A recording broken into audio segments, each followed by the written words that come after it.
Tapos na tayong magsabon guys ng ating moisturizer soap and itong glass skin soap. Ito naman yung moisturizer soap. Mag-toner naman tayo guys. Ito yung toner ng Hamisan. Yan. May pagka-pinkish siya guys.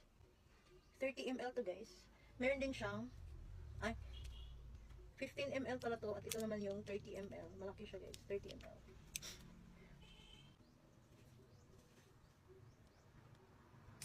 Pinkish pa rin siya.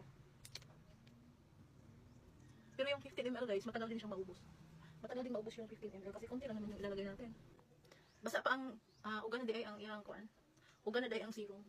So pag humatog serum, butang din tag Elite BB cream. Ito yung Elite BB cream niya guys, tinted sunscreen. Konti lang guys ha.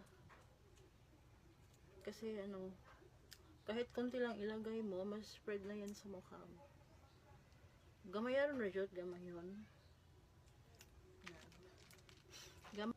Full coverage nga pala ito guys.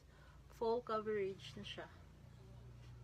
Gamay na akong niutang una. Spread na siya all over my face.